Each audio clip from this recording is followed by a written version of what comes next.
অনেকে ছিল, সবাই ঘুমন্ত ছিল, কিন্তু আমার বান্দাটা এই নির্ঘুম অবস্থায় রাত পার করতে করতে হঠাৎ করে সে বিছানা থেকে উঠে অজুটা করে যাই নামাজে দাঁড়িয়ে আমি রবের দরবারে নামাজের মাধ্যমে সিজদায় মাথা ঝুঁকাই দিল, সিজদায় মাথা ঝুঁকাই দিল, সিজদায় মাথা ঝুঁকাই দিল।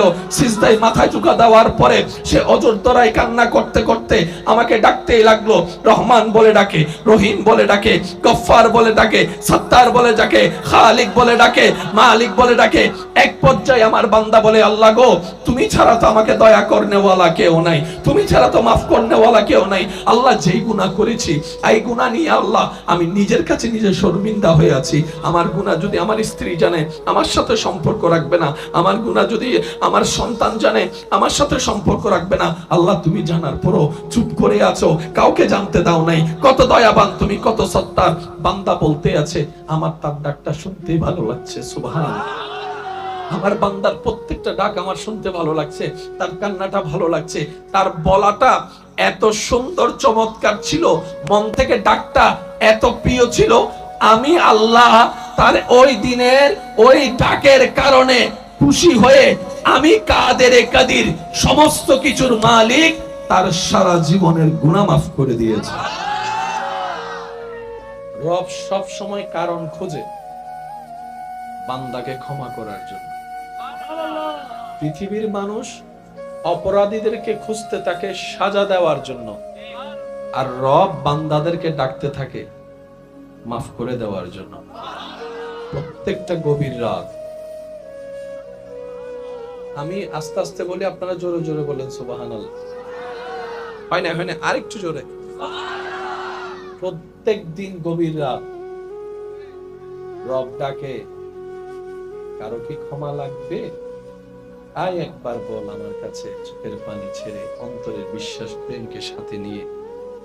আমি রব কাউকে কিচ্ছু জানতে দিব না তোর অতীতের কাজ, এমন ভাবে মাফ করে দিব তোর বাম কাঁধের যে ফেরেশতা লিখেছিল সেও হাসরের ময়দানে এসে সেই ডায়েরিটা আর খুঁজে পাবে না, সে নথি আর খুঁজে পাবে না। সে খাতা খুলে দেখে বলবে, আমার তো মনে পড়ে এই সালের এত তারিখ সে এই কাজটা করেছে, আমার মনে পড়ে যে আমি লিখেছিলাম। আল্লাহ গো, খাতা তো আছে, পৃষ্ঠা নাম্বারও তো আছে, লেখা তো কিছু, লেখা তো কিছু, লেখা তো কিছু। আবার পৃষ্ঠা উল্টায় বলে, আল্লাহ এখানেও লেখা নাই। তাহলে আমি কাতিবিন এত বছর করলামটা কি? হয়তো আমি লিখি নাই, আর আমি লিখলে এখানে থাকবে না, ব্যাপার কি? রব বলে, ফেরেশতা যা দায়িত্ব দিয়েছি যতটুকু দিয়েছি তুমি যথেষ্ট দায়িত্ব পালন করেছো, তোমার উপর আমি আল্লাহর কোনো দাবি নাই, তুমি তোমার দায়িত্বে 100% পাস করেছো, তুমি এখান থেকে সরে যাও। ফেরেশতা বলবে যে আল্লাহ সরতে তো পারি, এত বছর যে আমি ডিউটিটা করলাম, 50 বছর 60 বছর 70 বছর বসে বসে আমি দিন রাত যে লিখলাম, এটার কি হলো? রব বলে যে ফেরেশতা এইসব বিষয়ে তুমি মাথা ঘামাইও না, এটা আমার এবং আমার বান্দার ব্যাপার, আমার এবং আমার বান্দার ব্যাপার, এটা আমি খালেকের ব্যাপার, আমার মাখলুকের ব্যাপার, এটা আমার গুনাহগার বান্দার সাথে আমি গফফারের ব্যাপার, এই অসহায় বান্দার সাথে আমি রহমানের ব্যাপার। ফেরেশতা বলে আল্লাহ তারপরও তো একটু শুনতে মন চাই, লিখলাম যাহা গেল কোথায়, লিখেছি যাহা গেল কোথায়? রব বলে যে শোনো, তুমি তো জানো না কিছু তো হয়েছে। ফেরেশতা বলে যে আল্লাহ সে কিছুটাই তো শুনতে চাই। এবার রব বলে, আমার বান্দা গুনাহ তো করেছে ইচ্ছাই অনিচ্ছায়, শয়তানের পাল্লায় পড়ে, অনেক সময় বন্ধুর পাল্লায় পড়ে, অনেক সময় দুনিয়ার ফ্যাশনের পাল্লায় পড়ে করেছে অনেক গুনাহ। 35-40 বছর তো পার হয়েছে, হঠাৎ করে একদিন রাতের বেলা তার ঘুম আসছে না, সে তাকিয়ে আছে, ঘুম আসছে না। এভাবে রাত গভীর হতে হতে তার কেমন জানি অনুভব হলো, আমি তো আমার রবের নিয়ামত খেয়ে রবের সাথে বেঈমানি অনেক করেছি, আমি তো রবের জমিনে থেকে রবের নাফরমানি অনেক করেছি। এইভাবে অনুশোচনা করতে আছে। আবার অন্তর থেকে হঠাৎ করে আমি রবকে একবার রহমান বলে ডাক দিয়েছে। সুখের যে সন্ধানে আপনি আমি তালাশ করি, আমাদের বেশিরভাগ মানুষের মাথায় বসে আছে সুখ হয়তো ঘরের মাথার উপর যদি একটা ঢালাই করে ছাদ দিতে পারি, সুখটা হয়তো আমার হয়ে যাবে। কথা বলেন ঠিক কিনা? অনেকের ধারণা ছাদ তো দিয়েছি, চতুর্দিকে একটু দেওয়ালটা যদি তুলে দিতে পারি, রুমগুলা যদি একটু বড় করতে পারি, সুখটা হয়তো আমার হবে। এখন এখানের মধ্যে ভিন্নতা আছে। 2 রুমওয়ালা 4 রুমওয়ালাকে দেখে মন খারাপ করে আছে, 4 রুমওয়ালা 3 তলার মানুষের বাসিন্দাকে দেখে মন খারাপ করে আছে। মানুষ যা পায় সেটা নিয়ে শুকরিয়া আমরা করতে জানি না, আমরা সব সময় আরো বেশিটা চাই, বেশিটা চাই। এই বেশি চাইতে চাইতে আমাদের আর সুখী হওয়ার, সুখটা অনুভব করার আর সুযোগ হয় না। কথা বলে ঠিক না? আল্লাহ তাআলা আমাদেরকে একটা ফর্মুলা দিয়েছেন, বান্দা সুখী যদি হতে চাও, সহজ করে দিলাম সুখটা। আল্লাহ কিভাবে? রব বলে যে যাই পাও, যতটুকুই পাও, যেভাবে পাও, হাসি মুখে আলহামদুলিল্লাহ বলতে থাকো, সুখের ব্যবস্থা আমি রব করেই দিব। যদি তোমার 2টা রুম থাকে, তুমি সেখানে বলো আলহামদুলিল্লাহ, কারণ সুখটা এসির বাতাস দিয়ে আসে না, আমি রবের রহমতের নজর দিয়ে আসে। সুবহানাল্লাহর আওয়াজ আর একটু বড় করে বলেন। নবীজির একটা পছন্দনীয় কাজ ছিলেন খোলা আকাশের নিচে বসা। আমাদের নবীজির একটা পছন্দনীয় কাজ খোলা আকাশের নিচে বসা। কখনো যদি মন খারাপ হয়, প্র্যাকটিক্যালি করে দেখতে পারেন, খোলা আকাশের দিকে তাকিয়ে থাকবেন, খোলা আকাশের নিচে গিয়ে আপনি আসমানের দিকে কিছুক্ষণ তাকায় থাকলে দেখবেন আপনার এই ভিতরটার সাথে কেমন জানি একটা, আকাশের সাথে আসমানের সাথে কেমন জানি একটা সম্পর্ক হয়ে যাচ্ছে, এরকম অনুভব হওয়া শুরু করবে। এটা গভীরতা যখন যাবে, তখন দেখবেন আপনার মন আল্লাহর সাথে কথা বলা শুরু করে দিয়েছে। আমাদের মন অনেক ছোট, দেহটা অনেক ছোট, আমাদের দেহ কি অনেক ছোট, কিন্তু আকাশ, বলেন না আকাশ, কিন্তু আল্লাহ মানুষের অন্তরে এমন একটা মন দিয়েছেন, সিনার মধ্যে এমন একটা মন দিয়েছেন মানুষের, যে সিনার ভিতরে এরকম বড় বড় অনেক আকাশ পর্যন্ত হারিয়ে যাবে। সুবহানাল্লাহ। এই আকাশের চাইতে অনেক গুণ বিশাল আল্লাহ বান্দার মন বানিয়েছে। আমরা আপনারা সবাই বসে আছি এখন বিশাল আকাশের সামিয়ানার নিচে। এটা দেখে আমার মনে পড়ে গেল, প্রত্যেকটা মানুষই নিজের জীবনে সুন্দরভাবে বাঁচার জন্য মাথার উপর একটা ছাদ খুঁজে, ঠিক না? যার ছাদ আছে, ছাদ অনুযায়ী এক একজনের ভাব এক এক রকম, ঠিক কিনা? কিন্তু একটু ঠান্ডা মাথায় চিন্তা করলে দেখা যায় আমাদের রব আমাদের সবার জন্য একটা বিশাল ছাদের ব্যবস্থা করে দিয়েছে। ওই ছাদওয়ালার ছাদ লিমিটেড, আশিকদের ছাদটা আনলিমিটেড, ধনীদের ছাদ নির্দিষ্ট সীমায় সীমাবদ্ধ, গরিবদের ছাদ সারা পৃথিবী জুড়ে আছে। কারো থাকার জায়গা নির্দিষ্ট, আর যারা গরিব অসহায় আমাদের মতো, যেখানে রাত সেখানে গায়। কিন্তু বাস্তবতা খুঁজলে দেখা যায় এসি রুমে থাকা ঘুমন্ত ব্যক্তির চাইতো অনেক গুণ বেশি প্রশান্তির ঘুম এই খোলা আকাশের ছাদের নিচে থাকা আল্লাহর বান্দা যারা আছেন, তাদের ঘুমটাই একটু বেশি শান্তির হয়। ছাদের নিচে যারা থাকে, রোদের কোনো ভয় নাই, বৃষ্টির কোনো চিন্তা, কিন্তু যারা খোলা আকাশের নিচে থাকে তাদের রোদকেও সাফার করতে হয়, বৃষ্টির সাথেও মোলাকাত করতে হয়, আবার মাঝে মধ্যে দমকা হাওয়া বিজলির সাথেও তাদের একটু সাক্ষাৎ হয়ে যায়। কিন্তু বাস্তবতার জীবনে নবী রাহমাতুল্লিল আলামিন প্রায় সময় আকাশের দিকে তাকায় থাকতেন। আকাশের দিকে তাকায় থাকাও সুন্নত।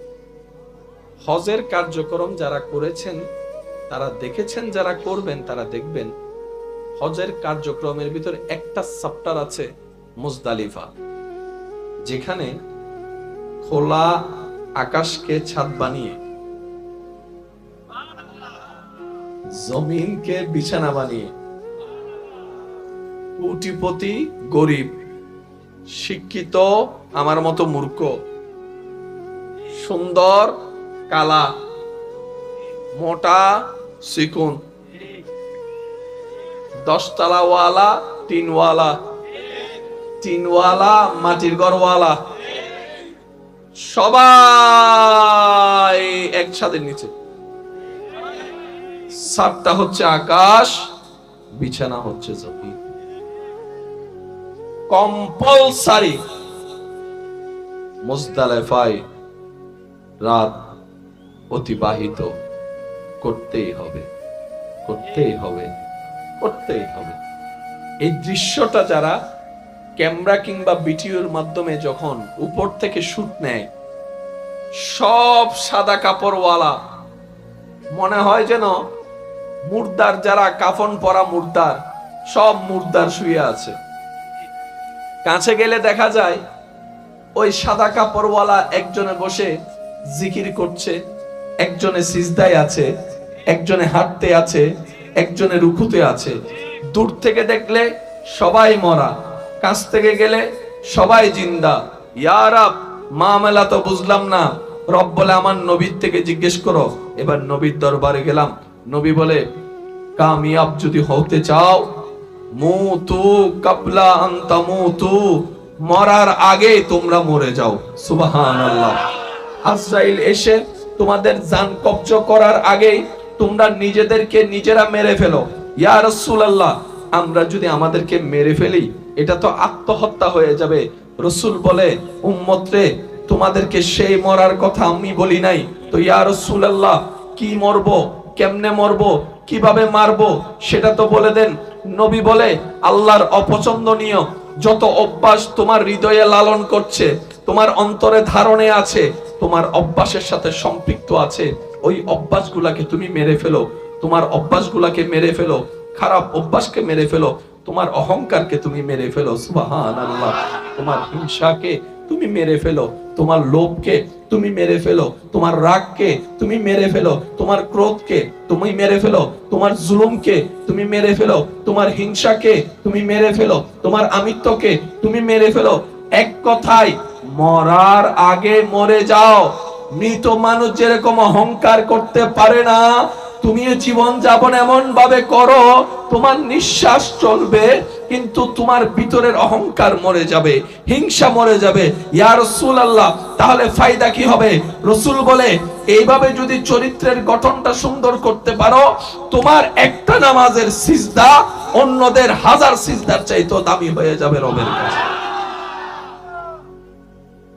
অনেক সময় ছোট্ট কাজ দিয়ে বড় কাজ করা যায়। মাতন্নবাজি। হাতের সবচাইতে চিকন আঙ্গুল কোনটা? এটা কোন আঙ্গুল হইল চিকন আঙ্গুল? এটার কাজ কি? যখন কান চুলকায় দেন, বৃদ্ধাঙ্গুল দেন, দেন। কানে ছিদ্র বলবে, গাঁটে গাঁট মিলে বড়টা দেন, মাঝখানেরটা দেন, মিলে ওই ছোট্টটাই কাজে লাগে। অনেক সময় ছোট্ট ছোট্ট জিনিসও কি হয়, বড় কাজে লাগে। ইসলামকে এক কথাই বলি, উলামায়ে কেরামের দোয়া চাচ্ছি, ইসলামের সব কিছু হচ্ছে বেস, এটার সাথে সম্পর্ক। সুবহানাল্লাহ বলেন। মনে রাখবেন, মানুষের কাছে সবচাইতে দামি জায়গার নাম মাথা। প্রত্যেকটা মানুষের কাছে সবচাইতে দামি জায়গার নাম, আর মুসলমানদের কাছে সবচাইতে দামি জায়গার নাম সিনা। আমি সুবহানাল্লাহর আওয়াজ শুনি নাই, আমার মনে হয় আশেকদের আওয়াজ আরেকটু বাড়তে পারে। মানুষের কাছে সবচাইতে দামি জায়গার নাম, মুসলমানদের কাছে সবচাইতে দামি জায়গার নাম। এই সিনার মধ্যে আছে বিশ্বাস, এই সিনার মধ্যে থাকে প্রেম, এই সিনার ভিতরে থাকে একটা গোপন শক্তি। কথা বলেন ঠিক কিনা? এই সিনার ভিতরে আছে কলবের মতো স্টেশন। সুবহানাল্লাহ বলবেন না? যে স্টেশনের সাথে সরাসরি রবের সাথে যোগাযোগ হওয়ার সুযোগ হয়। ইসলামের মেইন বেস আদব, মোহাব্বত, বিশ্বাস। যার যত গাঢ় হবে, লেভেল হাই হবে, তার ছোট্ট ছোট্ট ইবাদত ঠিক তত দ্রুত পরিমাণে কবুলিয়ত পর্যন্ত পৌঁছায় যাবে। সুবহানাল্লাহ। আপনাদের কি কোনো কষ্ট হচ্ছে না? বেশিক্ষণ কষ্ট দিব না, অল্প কিছুক্ষণ। আমারও নিজেরও কথা বলতে খুব কষ্ট হচ্ছে। আল্লাহ আপনাদের দোয়ার উসিলাই আমাকে সুস্থতা দান করুন।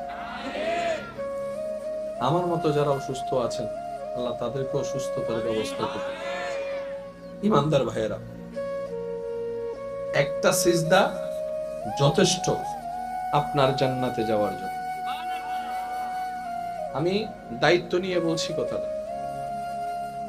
অনেকে ছিল, সবাই ঘুমন্ত ছিল, কিন্তু আমার বান্দাটা এই নির্ঘুম অবস্থায় রাত পার করতে করতে হঠাৎ করে সে বিছানা থেকে উঠে অজুটা করে যাই নামাজে দাঁড়িয়ে আমি রবের দরবারে নামাজের মাধ্যমে সিজদায় মাথা ঝুঁকাই দিল, সিজদায় মাথা ঝুঁকাই দিল, সিজদায় মাথা ঝুঁকাই দিল। সিজদায় মাথা ঝুঁকা দেওয়ার পরে সে অজর তরাই কান্না করতে করতে আমাকে ডাকতেই লাগলো। রহমান বলে ডাকে, রহিম বলে ডাকে, গফফার বলে ডাকে, সত্তার বলে ডাকে, খালিক বলে ডাকে, মালিক বলে ডাকে। এক পর্যায়ে আমার বান্দা বলে, আল্লাহ গো, তুমি ছাড়া তো আমাকে দয়া করনেওয়ালা কেউ নাই, তুমি ছাড়া তো মাফ করনেওয়ালা কেউ নাই। আল্লাহ যেই গুনাহ করেছি, এই গুনাহ নিয়ে আল্লাহ আমি নিজের কাছে নিজে শর্মিন্দা হয়ে আছি। আমার গুনাহ যদি আমার স্ত্রী জানে আমার সাথে সম্পর্ক রাখবে না, আমার গুনাহ যদি আমার সন্তান জানে আমার সাথে সম্পর্ক রাখবে না। আল্লাহ তুমি জানার পরও চুপ করে আছো, কাউকে জানতে দাও নাই। কত দয়াবান তুমি, কত সত্তার।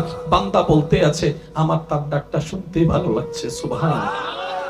আমার বান্দার প্রত্যেকটা ডাক আমার শুনতে ভালো লাগছে, তার কান্নাটা ভালো লাগছে, তার বলাটা এত সুন্দর চমৎকার ছিল, মন থেকে ডাকটা এত প্রিয় ছিল। আমি আল্লাহ তার ওই দিনের ওই ডাকের কারণে খুশি হয়ে আমি কাদের কাদির সমস্ত কিছুর মালিক তার সারা জীবনের গুনাহ মাফ করে দিয়েছে। রব সব সময় কারণ খোঁজে বান্দাকে ক্ষমা করার জন্য।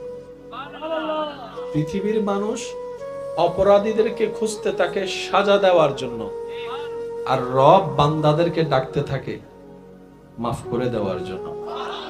প্রত্যেকটা গভীর রাত আমি আস্তে আস্তে বলি, আপনারা জোরে জোরে বলেন সুবহানাল্লাহ। হয় না, হয় না, আরেকটু জোরে।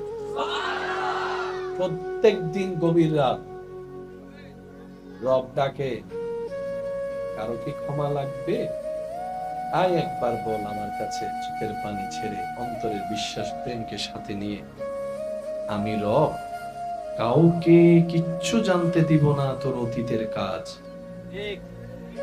এমন ভাবে মাফ করে দিব তোর বাম কাঁধের যে ফেরেশতা লিখেছিল সেও হাসরের ময়দানে এসে সেই ডায়েরিটার খুঁজে পাবে না, সে নথি আর খুঁজে পাবে না।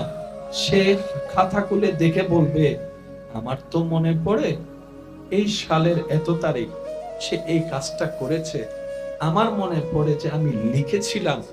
আল্লাহ গো, খাতা তো আছে, পৃষ্ঠা নাম্বারও তো আছে, লেখা তো কিছু, লেখা তো কিছু, লেখা তো কিছু। আবার পৃষ্ঠা উল্টায় বলে, আল্লাহ এখানেও লেখা নাই। তাহলে আমি কাতিবিন এত বছর করলামটা কি?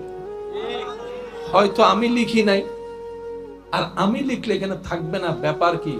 রব বলে, ফেরেশতা যা দায়িত্ব দিয়েছি যতটুকু দিয়েছি তুমি যথেষ্ট দায়িত্ব পালন করেছো, তোমার উপর আমি আল্লাহর কোনো দাবি নাই, তুমি তোমার দায়িত্বে 100% পাস করেছো, তুমি এখান থেকে সরে যাও। ফেরেশতা বলবে যে আল্লাহ সরতে তো পারি, এত বছর যে আমি ডিউটিটা করলাম, 50 বছর 60 বছর 70 বছর বসে বসে আমি দিন রাত যে লিখলাম, এটার কি হলো? রব বলে যে ফেরেশতা এই সব বিষয়ে তুমি মাথা ঘামাইও না, এটা আমার এবং আমার বান্দার ব্যাপার, আমার এবং আমার বান্দার ব্যাপার। এটা আমি খালেকের ব্যাপার, আমার মখলুকের ব্যাপার। এটা আমার গুনাহগার বান্দার সাথে আমি গফফারের ব্যাপার, এই অসহায় বান্দার সাথে আমি রহমানের ব্যাপার। ফেরেশতা বলে আল্লাহ তারপরও তো একটু শুনতে মন চাই, লিখলাম যাহা গেল কোথায়, লিখেছি যাহা গেল কোথায়। রব বলে যে শোনো, তুমি তো জানো না কিছু তো হয়েছে।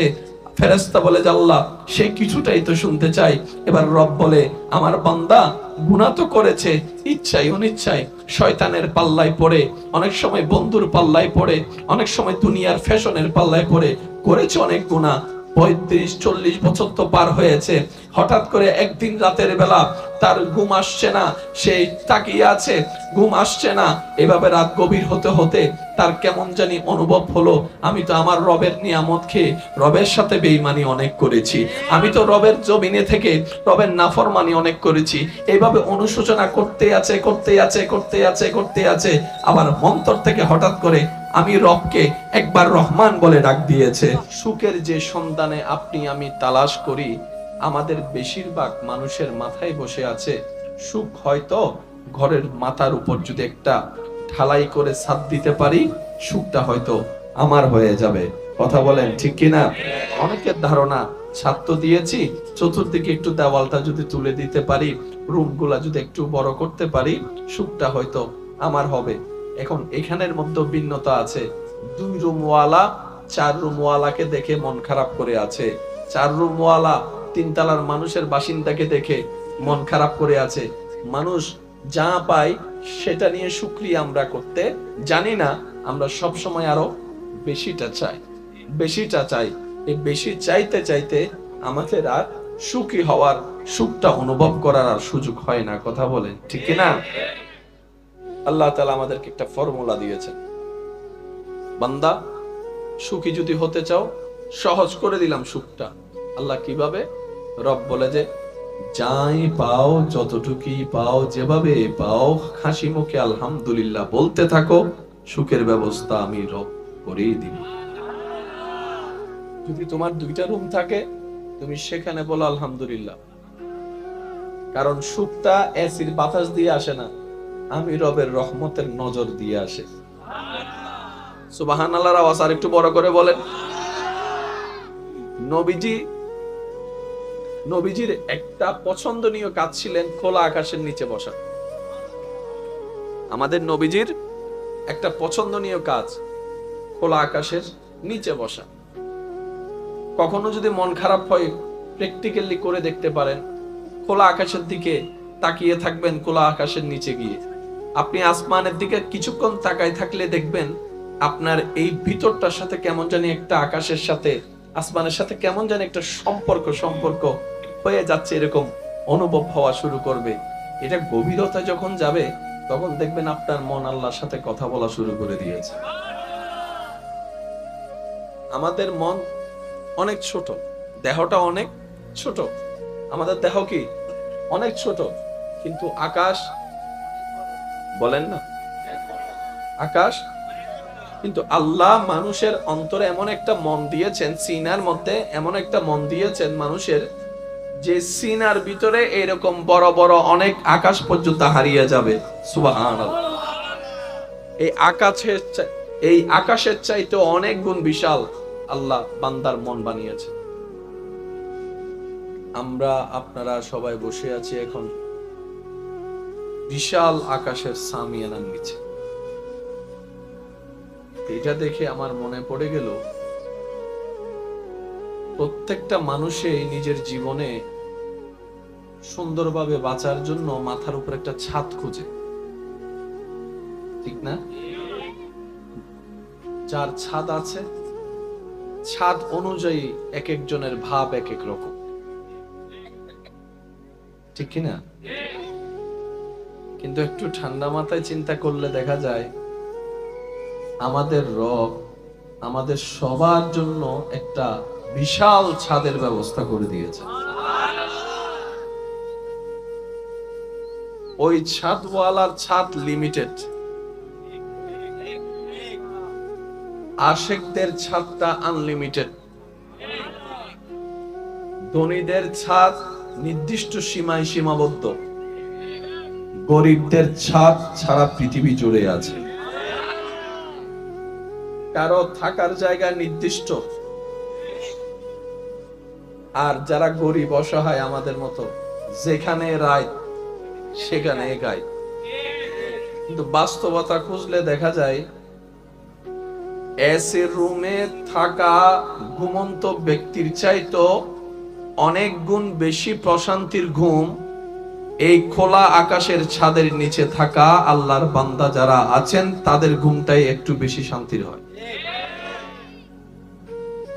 ছাদের নিচে যারা থাকে রোদের কোনো ভয় নাই, বৃষ্টির কোনো চিন্তা, কিন্তু যারা খোলা আকাশের নিচে থাকে তাদের রোদকেও সাফার করতে হয়, বৃষ্টির সাথেও মোলাকাত করতে হয়, আবার মাঝে মধ্যে দমকা হাওয়া বিজলির সাথেও তাদের একটু সাক্ষাৎ হয়ে যায়। কিন্তু বাস্তবতার জীবনে নবী রাহমাতুল্লিল আলামিন প্রায় সময় আকাশের দিকে তাকায় থাকতেন। আকাশের দিকে তাকায় থাকাও সুন্নত। হজের কার্যক্রম যারা করেছেন তারা দেখেছেন, যারা করবেন তারা দেখবেন হজের কার্যক্রমের ভিতর একটা চ্যাপ্টার আছে মুজদালিফা, যেখানে খোলা আকাশকে ছাদ বানিয়ে, জমিনকে বিছানা বানিয়ে,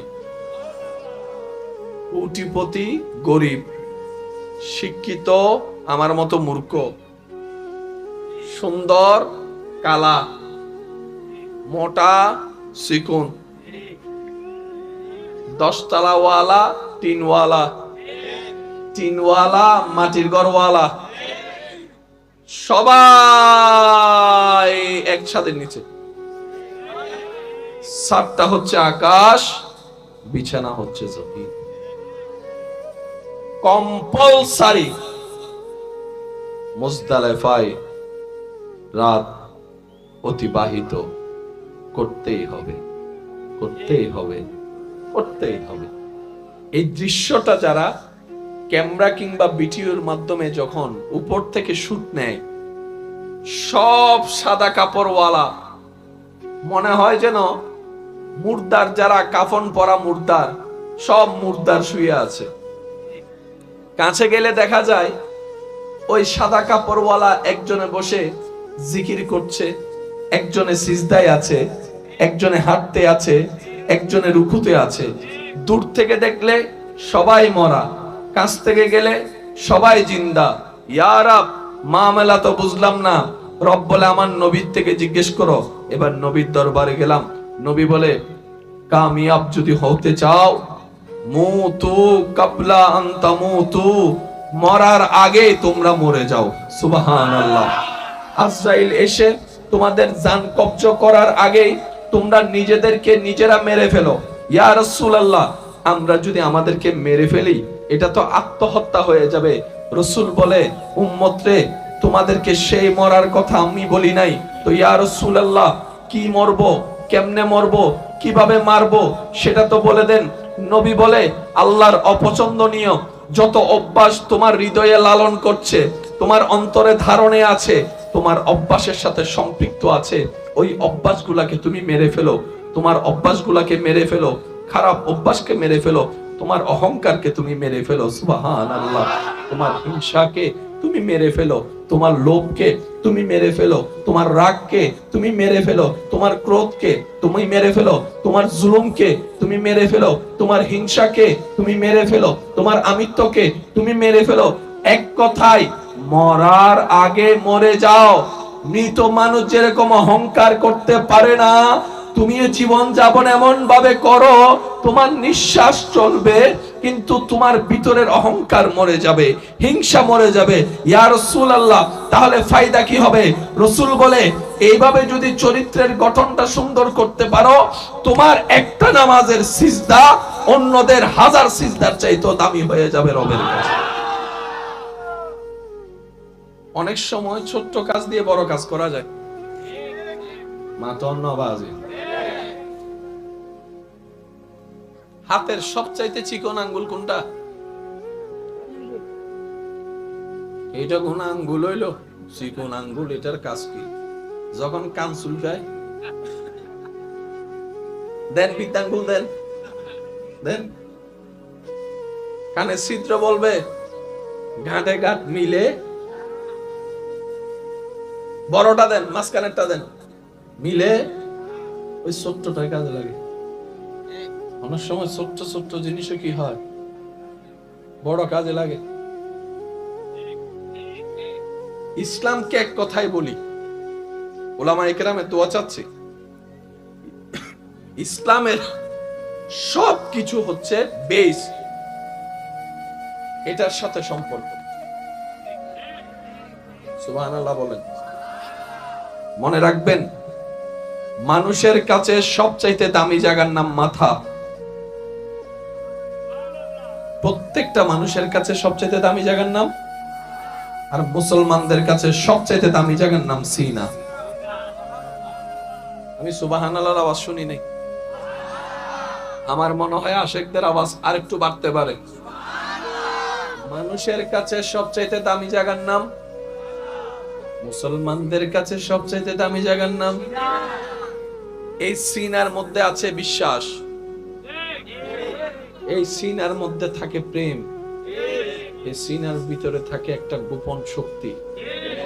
কথা বলেন ঠিক কিনা?